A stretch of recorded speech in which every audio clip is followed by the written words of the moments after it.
100 episodes in. You are listening to the podcast. If I ain't investing $250,000 in personal development, something is going wrong. What makes you a millionaire is thinking about money in a different way. If you can't make real-time good financial decisions, you'll never approach financial freedom. If you're trying to be great at something, it's gonna take some time. So I got kicked out in the 1st grade, the 5th grade, the 9th grade. I got expelled out of school in the 10th grade. And then today, I'm one of the top financial educators on the planet, though. Money is never a solution to money problems. Facts. Ever. You can support your spouse and it doesn't minimize who you are as a person. I had made $1.8 million in one day. What were you trading? Amazon. Cheers. Cheers.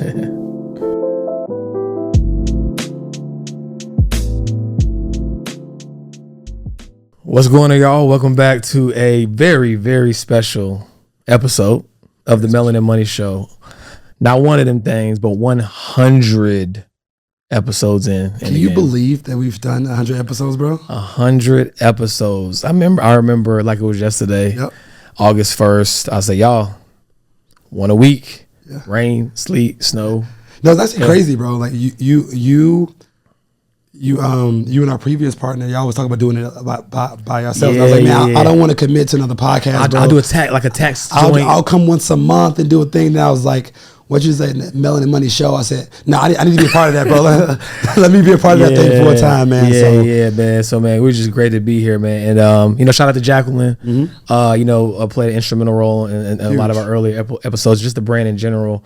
We're glad to kind of keep the torch going. But, man, we couldn't even do 100 episode justice without just reflecting on all the moments that we've had on the show. And so what we're going to do for y'all this week, instead of, coming on and giving y'all some gems like we usually do, we're going to go back in the archives because we know that some people, have tapped in. Y'all can still get the gems. They still get the gems. Y'all can still get the gems though. Okay. Yeah. But there were so many gems over these 100 episodes. I know y'all probably haven't watched them all, and it would take a lot of time to go watch them all. Big facts. So what we're going to do, we're going to take the highlights from all 100 episodes. Well, not all 100. Some of the top. Some of the top. Because it would be a Star Wars movie if we mashed up all 100 episodes. Right. We're going to take the highlights, man, and just really make sure that y'all get the best of them, because we had some great moments, and I'm excited. Yeah, I'm gonna. I want to go back and remember. Yeah, so Donald, we count on you to pull them gems, man.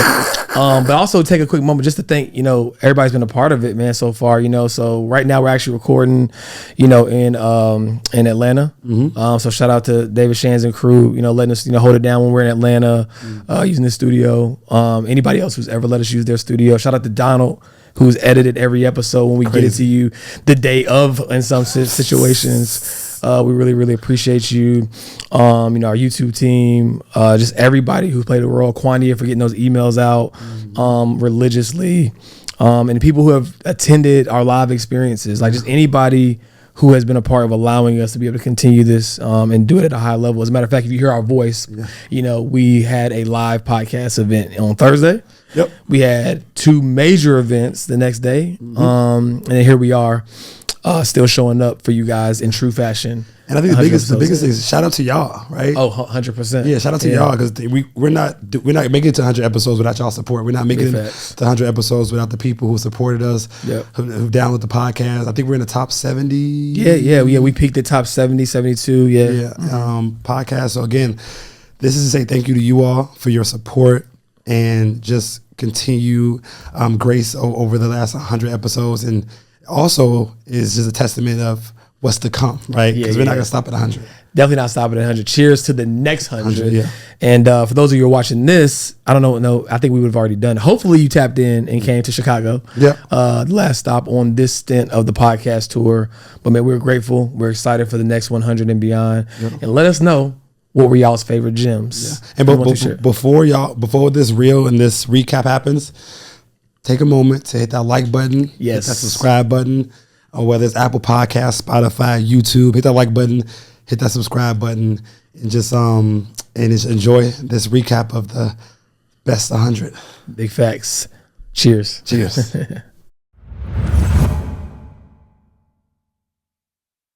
If y'all have been trying to figure out how to make some extra income, right? Yeah. I think that y'all might have found a way, which is a perfect segue. So talk about one of your students who had 180 some odd thousand. Yeah. You mind sharing one of your most successful trades so far? Yeah, I put on Instagram one of them, and I had made $1.8 million in one day. What were you trading? Amazon. Thank you, Amazon. So while everybody else is going, you use Amazon Prime and spending their mony, Amazon is paying you. Yeah. She has no problem. She has no problem spending money on Amazon because they didn't make it. You're doing what you do. So let's walk us through that trade, because to his point about emotion, right? It's like, obviously you did your due diligence, you found your spot, you knew that this was gonna be a good trade, but like, I mean, just watching that unfold, like, he kind of like walk us through that. Sure. Yeah. I remember I was in Puerto Rico. I woke up that day, and first thing I do when I wake up is I turn on my phone and look at the market. Okay. And then I go and look at the charts. Okay. And I remember looking at the chart of Amazon that morning, and it had come down into what I call a buyer's level. Okay. So it had come down, and I'm looking at it like, that's a really good level. Like, I should buy here. And I kind of hesitated at first because the market is falling. So I'm like, well, it could keep falling. But I'm like, but no, this is a good buyer's level. This is really strong. Banks are buying here. So I put in an order to buy, I think at the time it was 100. Was it 100 or 1,000? I think it was 100 at that time. Now I'm in thousands. But like 100 options contracts. And then that day, it came into that level, and sure enough, it started turning around and going up, and it went up over $100. And options contracts are, each contract, you're trading 100 shares. Right. So if you're thinking like, I have 100 times 100 shares of Amazon, and it goes up over $100. That's 10,000 shares? That's 10,000? I think so. Yeah, okay. Or is it 1,000? Nope, it's 10,000, you're right. 10,000, yeah. Yeah, so times 100. So it just... But then, like, of course, like, your profit is a little bit different because you have to subtract what you put in. Right. But my profit was $1.8 million on that trade. Wow. So when you finally sold, what was the emotion? Like, did you celebrate or like? I was excited because I had been working at that so long. Like, I had been working up. Like, I was working from $300 a day to making over $1 million a day. Right. So I'm looking at it and I'm like, yes, it's hitting my million. But then I would have flipped the computer. Everything had to go, bro. What? Well, you managing emotions on right. That's why I don't trade, bro. I get you happy. So that's amazing. So one thing that I want to talk about too, and it's kind of not necessarily specific to trading, but again, we get in these ecosystems, we go in these rooms, we see people getting their $1 million awards and all that, and so we're kind of almost to a degree immune, right? To some level. Obviously, there's certain levels we're still trying to reach, right? But like, at what point, like, because to your point, you were at trading $300, trying to get $300 a day to get into a point where you had a $1.8 million trade. Like, at what point did those type of numbers like just become like normal to you, right? Because some people won't make that money in their entire life.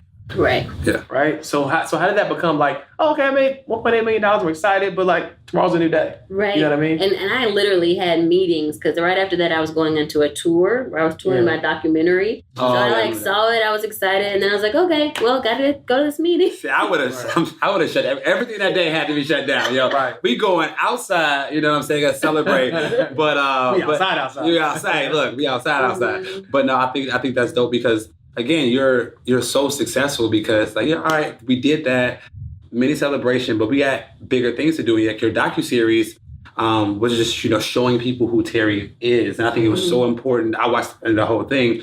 And it was just moving because it really showed the deep part into your life, like how you employ your entire family, how you keep everybody together. And I think outside of the amazing trader you also are an amazing person because you literally are the catalyst for your family. Like I'm seeing your mom's always there, your auntie's there. Like your family are your business partners. I think that's really dope that you did that docuseries. Thank you. I appreciate that. Yeah. So you had your first event space. You say you dropped about $30,000 on that, right? And you made some mistakes. So what? I guess give us some, because we will talk about like what to do, but I love starting like what not to do. So if you had like 3 or 4 mistakes that you made in your event space journey that you want the people to avoid. Then we'll talk about some things to do.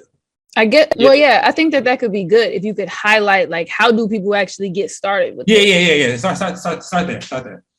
Yeah, 100%. So definitely, truthfully, I know it sounds cliche, but one of the biggest things that I would recommend people do is just literally just start looking at spaces, start hitting them realtors, start hitting them landlords. Like, I feel like a lot of people just have all this built up kind of trepidation where they think the whole system is just so hard. Literally, the hardest part about getting into the event space game is finding a location. Point blank, period. Everything after that is smooth sailing. Once you find the location let me correct that. Once you find a location and you sign the lease, after that, it's cake. After that is literally cake. And any one of my mentees, any one of my students could literally vouch for that.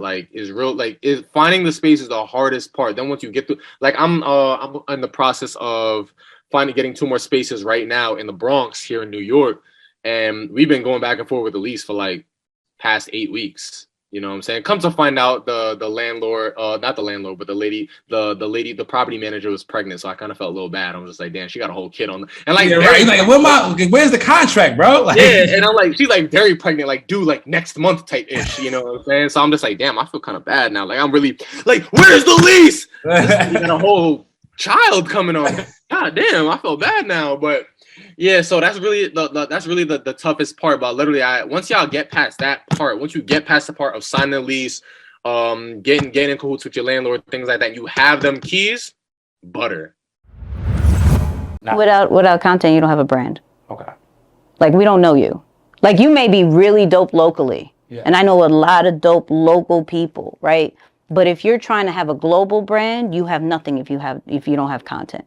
If everybody was to go check their insights and they go into their followers, you go into countries, not necessarily cities, you're going to see that you have a global brand without even necessarily trying because you have content, right? So it's important to have your message strong and put it out there visually, whether it's through pictures, whether it's through video, whether it's through written, whatever you feel. I always say, if you're starting out, if I wake you up at 3:47 in the morning and I say, hey, what can you create? Whatever. Okay. Yeah.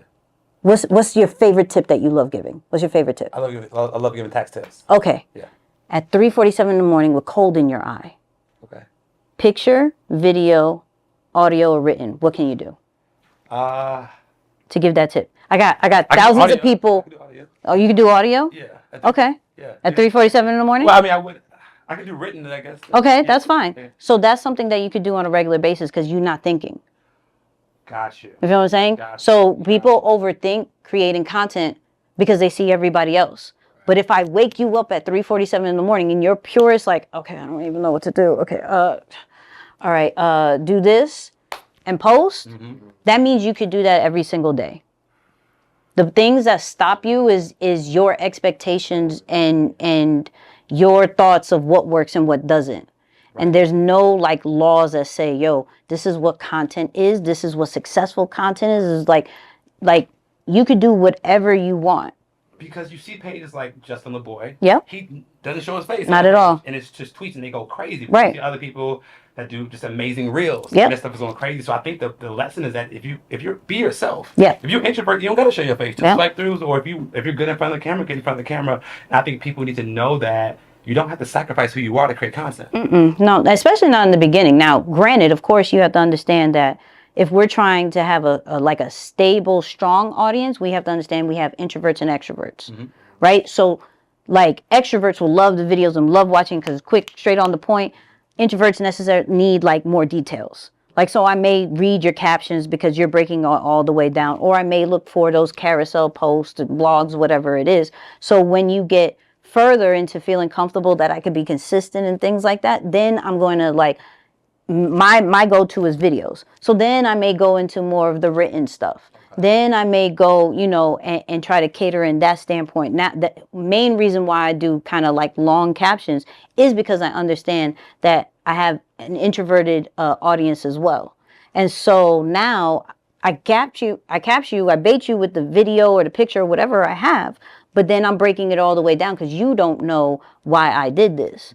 So as you get bigger, then you're like, okay, how do I talk to, because if not, you're going to naturally talk to who you are, right? So if you're naturally an extrovert, actually an introvert, then you're going to talk that way through content, right?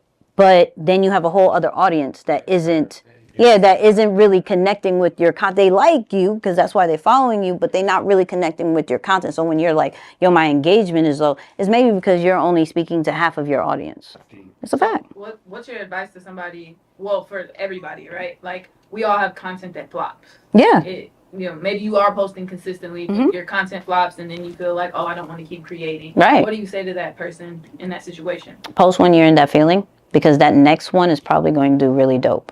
Because now you're not caring, right? You're not caring what it looks like. And so you're like, yo, this doesn't work. Forget it. Let me post that. And then all of a sudden you're like getting all these notifications. Like, what is happening? What is going on? Because we overthink content, right? So we think it has to look a certain way, do this, do that. It has to have a certain kind of filter transition. If not, it sucks. It sucks to you. I'm not you. I'm your audience. Right? So you're not catering to me. You're catering to what you think I need. And you didn't even ask me. Right? So it's more on like post when you're in that feeling, because that's going to be some of the best numbers that you're ever going to feel. Yeah, no, I agree. And I think the organic content, obviously posting in the moment, I think that's what people resonate with. Yeah. But when you see people who are consistent and they grow, they do start to elevate the quality, right? Absolutely. So it's like, what do you feel like is that balance, like, or even you, do you have a kind of a balance of like, all right, well, I'm gonna just have my, hold the phone, have my whole setup. Like, what is your balance of like, so quality stuff? Yeah, so I'm a natural creator, so I'm big on quality, right? Super big on it. But once I understood that I spend way too much time worrying about quality, and then I just went on live and that just reposted that real quick and that did good, I was like, all right, I need to do this a little bit different.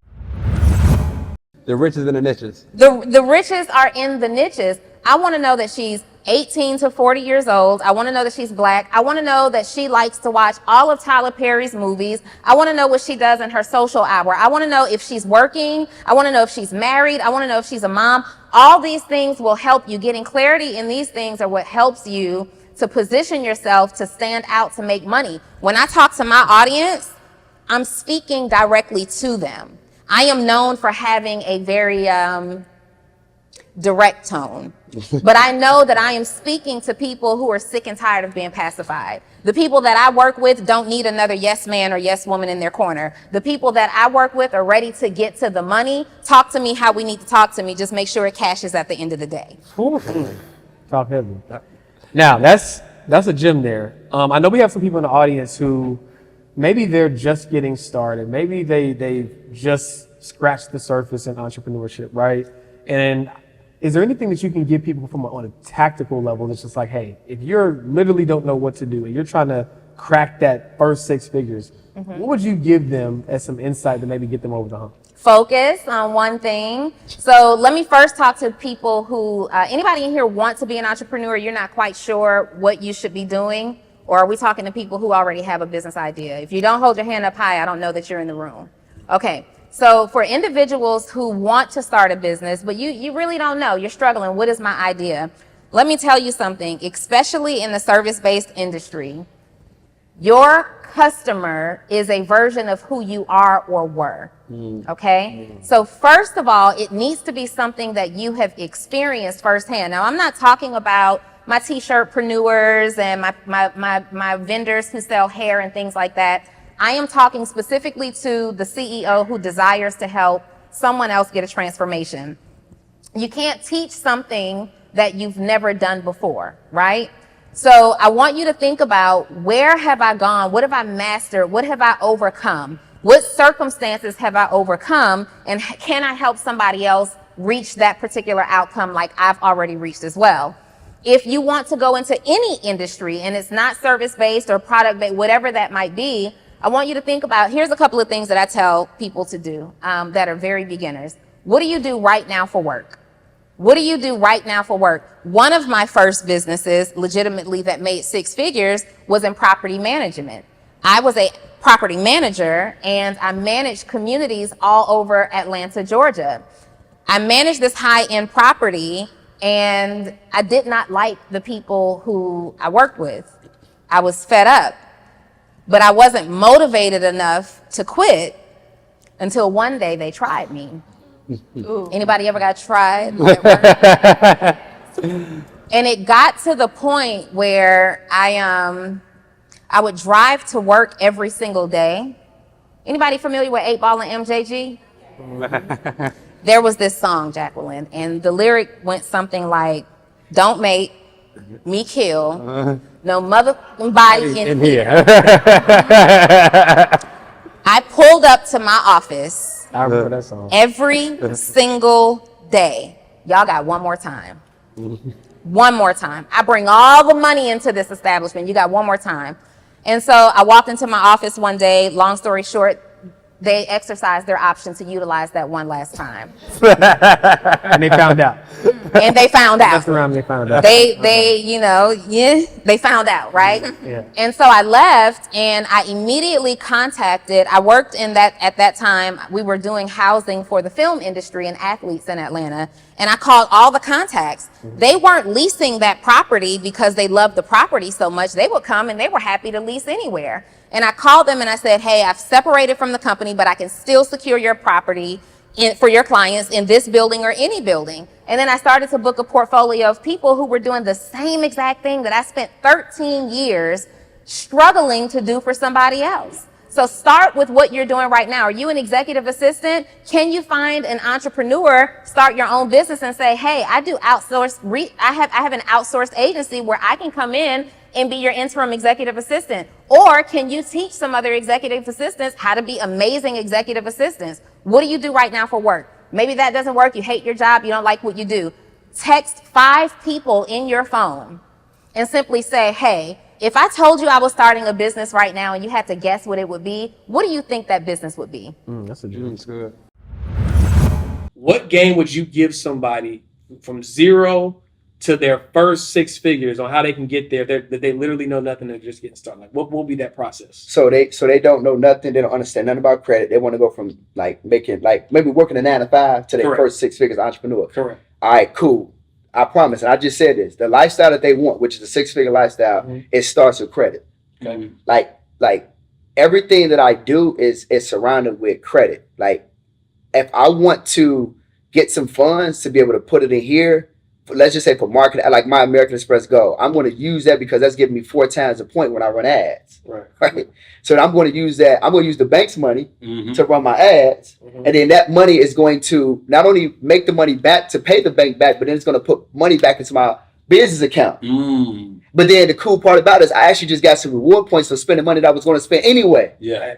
So then now we're in this hotel. Right. Yeah. So then now I take this money and I can convert it into, if you convert it into like cash, it's a lower value. But if you do the hotel play, you're getting like 2 times the points. If you do a flight, you get like 2.5, 3 times the points. If you just, utilize it for, let's just say straight, take my points and give it to like Ameris for like a flight, I'm going to get double the point value. So now the money that I would have spent trying to take my family on vacation, I don't have to pay for that anymore. It's paid for itself. So I'm saving money on that as well. So again, it all dials back to credit. So once you can understand how credit works and you know how to leverage credit, you can get to 6 figures faster, because a lot of successful entrepreneurs, they got good credit though. Yeah, facts. And then not only that, but they're leveraging the good credit. Like they say, yo, okay, cool. Like think about Grant Cardone. He's utilized his personal business credit. He started with that in order to get his first, let's say, property. And then it just keep happening. So now the banks are believing in him from a credit perspective that he can now get loans for at a larger rate to go out there and pay us back.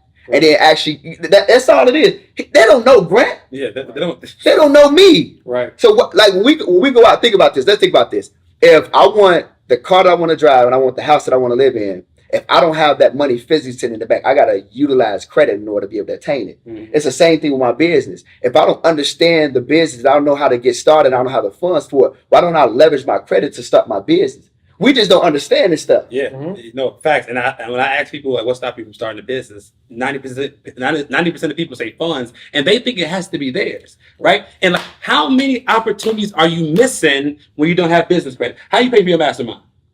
Credit. That's what if I didn't have business credit, put it like this. Joining one of my masterminds has made me $500,000, right? if I didn't have that $50,000 to join, I missed out on $500,000 because I wasn't ready. How many business opportunities are you missing out on because you're not like you can't afford to not be ready when the opportunity presents itself. That's a fact. It's all, I promise, it's all credit. Like it's all credit. Like there are more people than not. So 33% of Americans have bad credit. That means that 33% of Americans are denied just opportunity to live the way, let's just say we live. 6-7 figure lifestyle. They can't obtain it because they don't have good enough credit to be able to go ahead and get funds to borrow to go ahead and make an investment into a mastermind, make an investment into even if it's just like you had a bid, you say, yo, bro, I want you to partner with me. I don't have the credit to go ahead and get money to leverage that. I don't have it. On YouTube before back in the day, a lot of people don't know this. And what was this, by the way? When did you start? This was like 2015, 2016. Okay. So like in the beginning though, you didn't have to like have this 1,000 subscribers, 4,000 watch hours. You would just be able to sign up and you can start making a bag. It don't matter if you was a felon. It don't matter if you was a dropout. Didn't matter if you didn't have a high school diploma. You could just sign up and start making money. And so when I saw that first 5 cents, I was like, oh my, like how could, this is real? Like, and so fast forward to my first viral video. I just remember picking up my wife from work. This was when we were dating at the time. And while we were dating, I used to just come over there, pick her up from work. But one of the times I had this laptop, funny story about the laptop, I traded some Yeezys to get it. Oh, so you gave your first love for your... Yeah, the sneakers, you put that together. So I was sitting in the car and I was just like, man, I got to record this voiceover for this video. And of course, it wasn't showing my face and it was some gameplay. So I remember just, putting my heart into that video. And I just felt like it was a big moment that was about to happen out of that moment. And so, I posted the video and then I was telling my wife like, yo, like, it's this video acted different. This is not like normal. So woke up, it had like 2,000 views. And then within the next 48 hours, it had like almost 500,000 views. It said, wait, 500,000? This was like 8 years ago. Right. Yeah, and 500,000 in 48 hours. Yeah. In 2016. Yeah. And this and that was like crazy. And at that point, like I said, I just never stopped uploading on YouTube since then. And then just like doing that style of content, like I said, it was scalable. I was able to grow really, really fast. I had like 50,000 subscribers in like a couple of months. Then I had hit my first 100,000 subscribers, which is when I like completely just stopped working a 9 to 5. Like came home, told wifey like, look, I'm done working this 9 to 5. I'm about to just go all in on this YouTube thing. And bro, I've been an entrepreneur since, bro. So it's... I want to shout out my man, Carter Cofield, right? So I was going to see him, right? And so obviously some people might think like, oh, well, yeah, like he felt guilty. So of course he's going to show up for you when you come to see him, maybe. But the way that you showed up for me, bro, in real time, I already had so much respect for you as a brother and a business partner, but it just took it to a whole new level. He literally gave me the clothes off his back. Yeah. You know what I'm saying? And look at you in shape because like if we ain't wear the same size, that was just on you, bro. You was gonna be looking mad snug for the next couple of days. Yo, my God. Yeah. You know what I'm saying? Took me to Zara, gave me a credit card. Can I get my MS card back? Yes, I got it right here, man. Not only do I got the Amex card back for you, I got something else for you too. I got something else for you too, bro. So you remember how you sent me so much? Hey, bro, I know you got to watch it. You got to watch a guy. I'm looking for a particular rollie.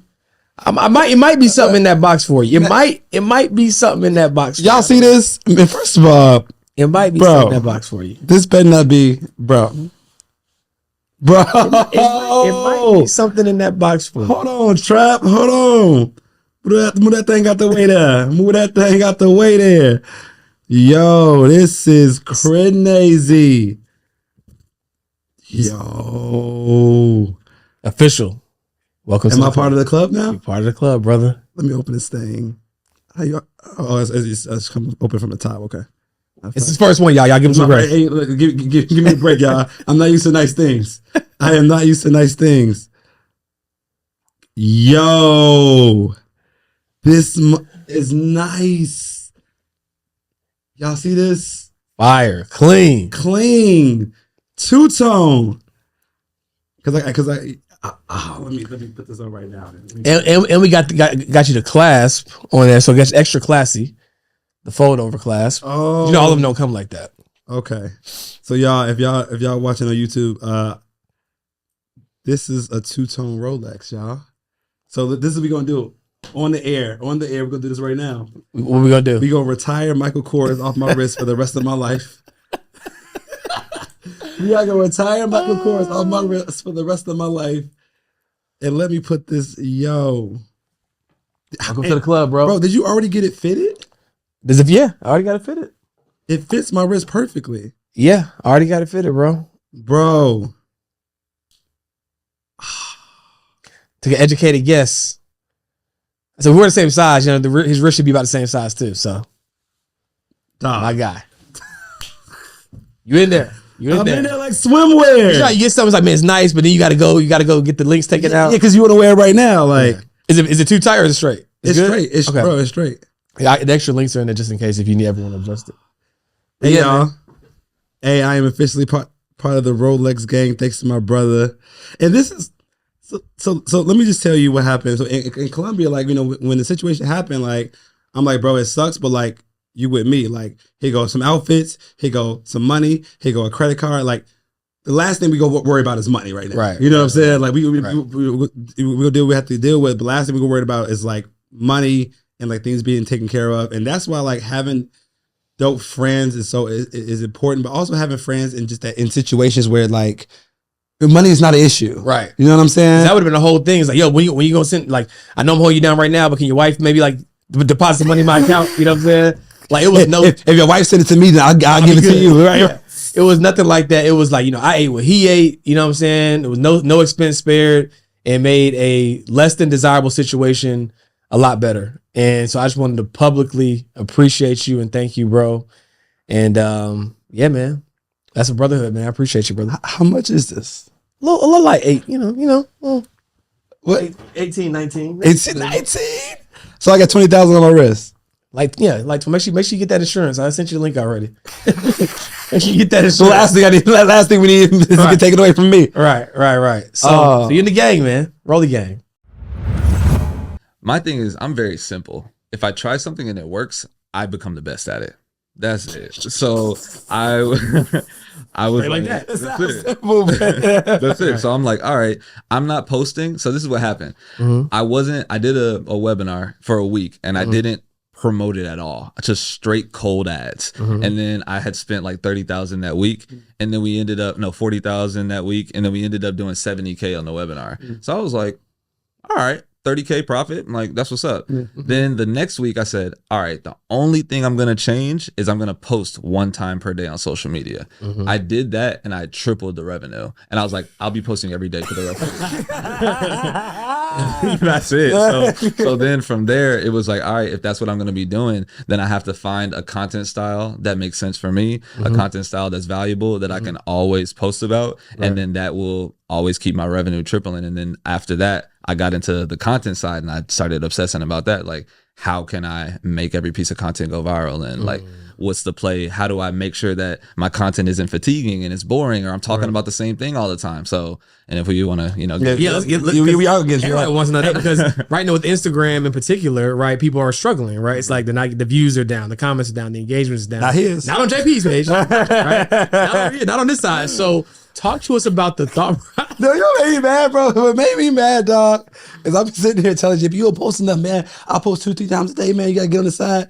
And then like 2 months ago, I'm calling JP, hey, man, I need help with content.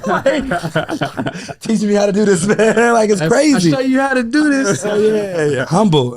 Yeah. So help the people out, right? Because people are struggling, their engagement's down, and here you are going viral at every post, right? Y'all seen the infamous. Yeah, you started that. You started that. Y'all seen that, right? So just walk us through the mental process of how you got there and figured out the science of this is going to work. It's really crazy because the only thing I did was just test out a bunch of different things. And then I tested out podcast clips. I tested out point up video. I tested out infographics or whatever. And then tweets. I just tried it all out. And then the point up video did the best. And I said, all right, that works. I'm going to do triple the amount of inputs. That's it. I was like, all right, this works. Do it more. And then then after doing it more, I started to talk about like the details inside of all of it. So there's a way in which to craft this content to make it go viral. Gotcha. And there's software as well as involved to make it go viral too. So now I'm just like obsessing about every detail. So in the point up, I tested pointing up and shaking your head no versus pointing up and shaking your head yes, pointing up and smiling or pointing up and frowning. And what I realized is that the pointing up, shaking your head no, and then dropping your head down, it's actually a very negative connotation. Gotcha. So, but negativity spreads much faster than positivity. So what I realized is that in the videos where I was shaking my head no and going down, people felt like they were being reprimanded for not having the information that I was sharing. And then I also tested talking with my original voice versus doing the Siri style voice. No one knew me or my voice. They know the Siri style voice because it's going viral on TikTok. So the combination of the Siri style voice with shaking my head no and reprimanding and then getting into the information, that hook alone is what kept people to watch the rest of the video. So that's just one piece, and I break down every piece like that. We can go further if you guys want. Yeah, I mean, first of all, I called you, ain't tell me this part. You know what I'm saying? But like, that's what I mean, bro, about operating in excellence. Most people don't have the bandwidth to go that deep. The depth, right? Most people want to go wide and fast, right? And he's going. Pause, by the way. Right. He's going deep on this, right? And it's almost refreshing because we're living in this society where everybody wants everything so fast. They don't want to do the work and wonder why they're not getting the results, right? And they're looking at you. They're probably looking at it just like, oh, I can do this too. And I was looking at it like that. Yeah. Why is it not working for me? They don't realize the depth behind the scenes, the background work that you're doing. But I think that this is a good point to make too, because what I realized about it was that this is the thing. First I got consistent and then I got really good. So I got consistent and I liken it to this, like posting a YouTube video once a week. That's cool. But Mr. Beast posts a video a month, but it hits much harder. So for me, instead of being consistent every day or multiple times a day, because people got to post 3-5 times a day, I'm like, no, I'm going to post one video that's going to get more traction than all of your videos just from mastering the technique. So that's the take that I took on it versus just trying to be all there all the time. It's like, no, I'm going to do one thing right and master it, and then I'll. Our lifestyle is designed to automatically need money, regardless. We're taught to need money. We're also taught, here's the key thing that I want to really share with people that's very important. It's not the power of the money that makes you go to work. It's the power of saying you have a job that makes you go to work. Because if you were to walk into work and they tell you, well, we're going to have to downsize. Well, instead of us downsizing, we're going to cut salaries by 10%. Your salary just got cut by 10%. You know what? You won't leave. Because you just like to be able to say, man, I got a job. And it's not the money that makes you go. So when you understand the power isn't the money, the power is within the job. Now you start saying, how do I balance the training of the power that the job have over me and now reverse that over and use the psyche that the job doesn't have power over me. I have power over the job. I just have not allowed myself to now figure this out. And what I mean by figure that out is when you get a job, the first thing that comes to mind is your job says, I'm going to underpay you, but I want you to overperform. Now, when you get your paycheck, you say, bet. Now, in return, I'm going to take my paycheck and I'm going to go pay bills. That's a bar. You should never use your full paycheck just to pay bills, right? I love that. I think that that's really key because we're so conditioned to think like, okay, how much should I be saving? Like 8 to 10%, and then the rest I'm going to spend it, right? So it's like retraining your mind to say like, hey, actually, there's wisdom in the wealth triangle.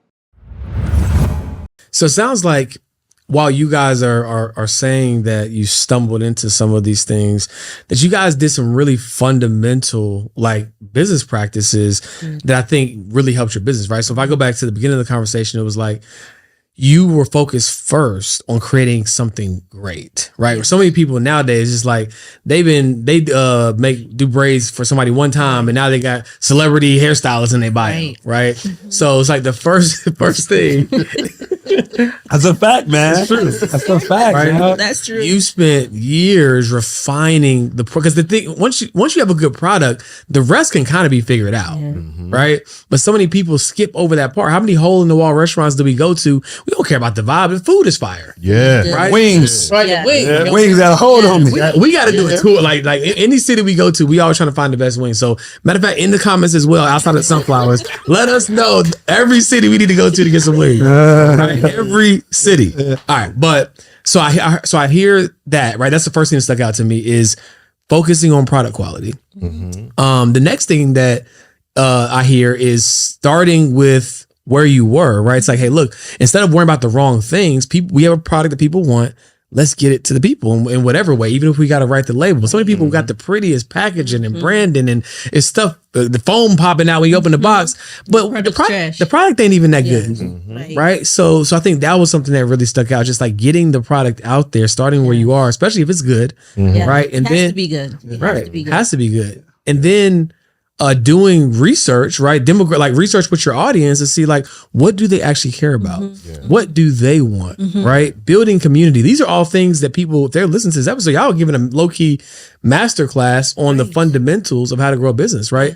We are now putting a very big emphasis on like deepening our relationship with our community because we understand how powerful it is. And so I just wanted to kind of like, while I was thinking about it, like unpack that for people because I don't want them to miss it. Like y'all are just very, organically talking about it because that was your story, but I don't think there's anything about that. It's not an accident that you are here. You might have started on accident, right? But you're not where you are on accident. It was very intentional. A lot of it. You got to have what we call a hero product. You got to have something that's strong coming out the gate, even if it's not packaged pretty, because financially you can't package it pretty just yet. It has to be good, right? Once it's good and once you sell enough of it, and I'm giving y'all a whole lot of game right now. Hey, this is a business class, right? Once it's good, once you've sold it to enough people, you rinse, repeat, right? Once you get your money up, you now take that money and you double back and you make it pretty. You perfect it. Right. But don't get hung up. A lot of us have so many great ideas. And because we're so stuck on the idea of perfectionism, they just stay ideas. So if you want to 10x, 20x, 100x your brand, I'm telling you, even just by the law of large numbers, the more content you post, one of them in a 30-day period is going to get viewed by at least 100,000 people.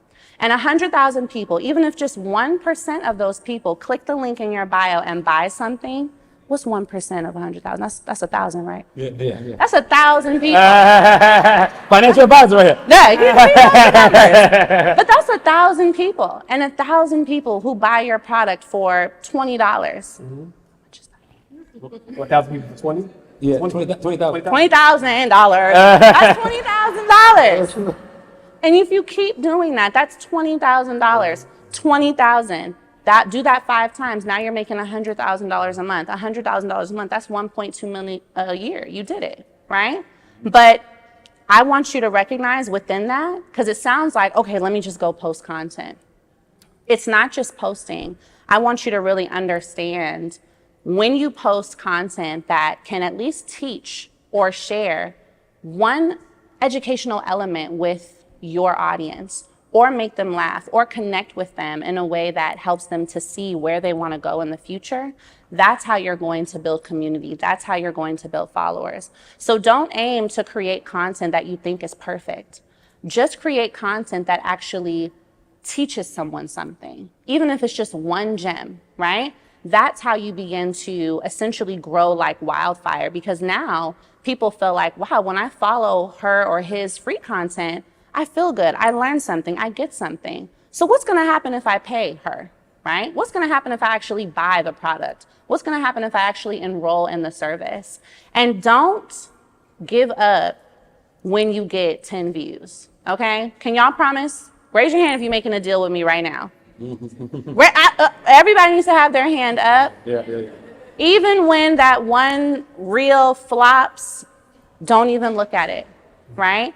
Right now, you all see my page and see all these followers. I had 300 at the beginning. I used to get 3 people in my live, and one of them was Raquel, my mother. Okay? So you got to keep going. You got to keep going. Don't even look at the current, right? Create the content. Look at it as every piece of content that you create is a literal member of your sales team.